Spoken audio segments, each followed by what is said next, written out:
página 13 romano. Crítica de la razón pura, Kant, 1781. Editorial Porrúa. Parte primera. El criticismo de Kant. 1.2. Evolución filosófica. El pensamiento de Kant evolucionó significativamente a lo largo de su vida.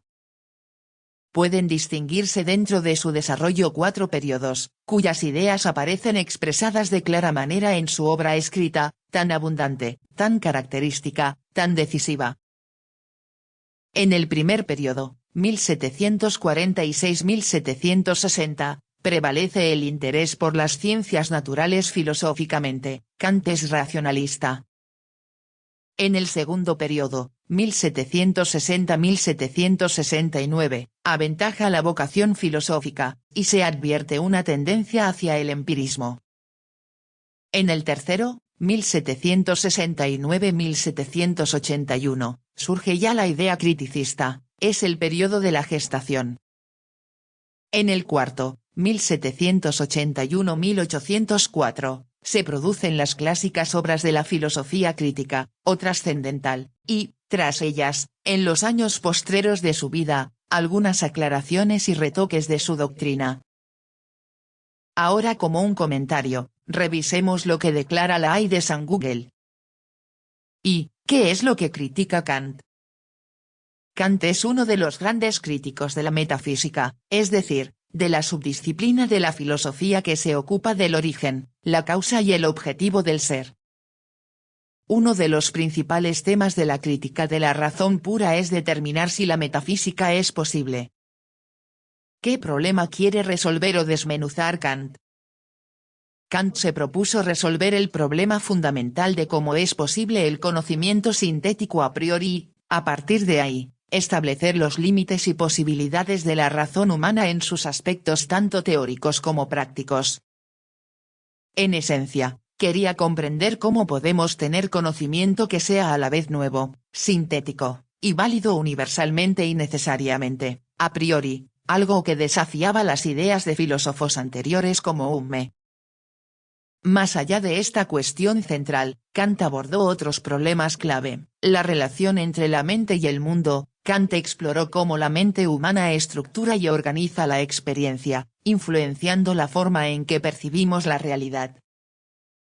El problema de la metafísica. Kant analizó críticamente las pretensiones de la metafísica tradicional de conocer realidades más allá de la experiencia, como Dios, el alma y el mundo en su totalidad, argumentando que la razón humana tiene límites en su capacidad para acceder a estos objetos.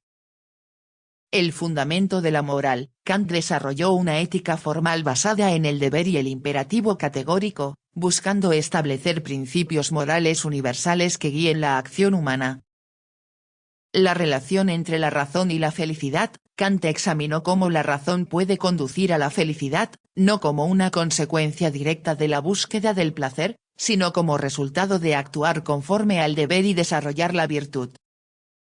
La cuestión de la libertad. Kant exploró el problema de la libertad humana, argumentando que la razón práctica nos permite actuar de forma autónoma y responsable, independientemente de las determinaciones causales. En resumen, Kant no se limitó a un único problema, sino que abordó una serie de cuestiones filosóficas interconectadas, buscando establecer los fundamentos del conocimiento, la moral, la libertad y la razón humana. 1.2.1. El primer periodo. El racionalismo. El optimismo. En 1747 aparece el inicial escrito de Kant, compuesto aún en sus años de estudiante, a los 23 años de edad. Se llama Pensamientos sobre la verdadera estimación de las fuerzas vivas y examen de las pruebas de que se han servido Leibniz y otros físicos en esta controversia, además de algunas previas reflexiones que conciernen a la fuerza de los cuerpos en general. La obra muestra aquí y allá una adecuada información, así como una manifiesta capacidad reflexiva del autor.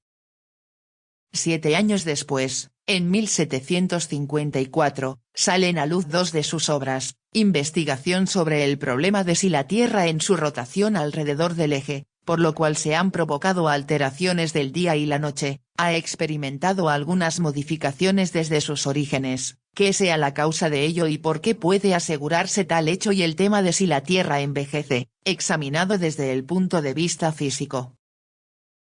Su obra más significativa de este periodo es su conocida Historia General de la Naturaleza y Teoría del Cielo, o sea, el estudio de la constitución y del origen mecánico del universo, conforme a principios newtonianos. La obra apareció como anónima, en 1755, bien que dedicada al rey Federico II. Página 14 romano. Historia General de la Naturaleza y Teoría del Cielo consta de un prólogo y 3 partes. En ella se describe la formación del universo entero, a partir de una nebulosa primitiva, y conforme a los principios de la física newtoniana. La materia primitiva lleva en sí misma la ley de esta formación, aceptando Kant, de esta suerte, la huella de un creador y, por tanto, la prueba teleológica de la existencia de Dios. El físico y astrónomo francés Pedro Simón Laplace, 1749-1827, en su exposición del sistema del mundo, aparecida en 1796, llegaba por manera independiente a parecida hipótesis de la kantiana respecto al sistema solar. La dicha analogía se explica por la circunstancia de que, mucho antes, 6 años antes, Jorge Luis Leclerc, conde de Buffon, 1707-1788, había lanzado parecido pensamiento en su Historia Natural, 1749. Kant sustenta en este periodo una especie de racionalismo. Es cierto, pero se aparta en buena parte de Leibniz y de Wolff. Eso queda evidenciado en su obra, también de 1755, Principiorum Primorum Cognitiones Metaphysicae Nova Dilucidatio. Partiendo del principio de identidad, dentro del cual aloja el principio de razón suficiente, rechaza de la escuela Leibniz-Wolffiana la existencia de dos necesidades, la absoluta y la hipotética, o virtual, pues esto equivaldría a hacer de la libertad, la segunda, un elemento del determinismo, lo cual es una contradicción. También rectifica Kant el concepto leibniziano de mónada. Esta no es algo inespacial, cerrada en sí misma, sino que ocupa un espacio, bien que mínimo, y se halla en contacto con otras mónadas. De la doctrina de Leibniz, empero, aprovecha la concepción dinámica. En su Monadología física, 1756, reconoce que los átomos individuales son centros de fuerza atractiva y repulsiva, que obran según una ley necesaria, pero esta no es la única realidad. De esta manera llega a separar Kant dos esferas del saber, la ciencia de la naturaleza fundada en una concepción estrictamente mecánica, la esfera de la moral y de la religión, que precisa explicar mediante la idea de libertad. Justamente esta idea llevó a Kant a una imagen optimista del mundo y de la vida. Los terremotos ocurridos en Lisboa a fines de 1755 habían dado oportunidad a Voltaire, 1694-1778, a destilar con ingenio una concepción pesimista del mundo. Frente a ella, Kant, en la línea de Leibniz, se pronuncia en su ensayo sobre el optimismo, 1759, a favor del pensamiento de que, considerado el universo en su totalidad, Dios no hubiera podido crear otro mundo mejor que el que existe. La pregunta es, si Kant estaba influenciado por Leibniz. No, Kant no era partidario de Leibniz en el sentido de aceptar ciegamente su filosofía. Aunque Kant estudió la obra de Leibniz y fue influenciado por él, especialmente al principio de su carrera, eventualmente desarrolló su propio sistema filosófico, criticando varios aspectos de la metafísica de Leibniz. Elaboración, influencia inicial. Kant comenzó su carrera académica estudiando la filosofía de Leibniz y Wolff, y fue introducido a la física de Newton a través de su maestro Martin Knudsen. Crítica a la metafísica de Leibniz. A medida que Kant profundizaba en su propio pensamiento, comenzó a criticar la metafísica de Leibniz. Leibniz defendía una visión del mundo donde la realidad está compuesta de mónadas, entidades simples e indivisibles, que no interactúan entre sí, pero que están en armonía preestablecida por Dios.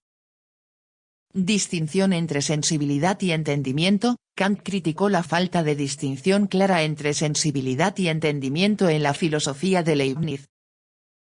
Kant argumentaba que la experiencia sensible es fundamental para el conocimiento, mientras que Leibniz tendía a considerar la experiencia como confusa. Idealismo trascendental. Kant desarrolló su propio sistema filosófico, conocido como idealismo trascendental, que difiere significativamente de la metafísica de Leibniz. Kant se enfocó en cómo el sujeto cognoscente organiza la experiencia a través de categorías a priori del entendimiento. Diálogo respetuoso. A pesar de las críticas, Kant mantuvo un diálogo respetuoso con la obra de Leibniz y reconoció su importancia en la historia de la filosofía.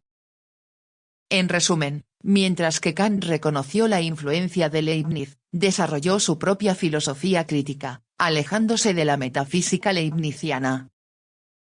Hasta aquí, Kant muestra una clasificación de Leibniz en el dogmatismo. ¿Cómo podría la metafísica poner algo concreto, algo objetivo sobre la mesa? Página 14 romano.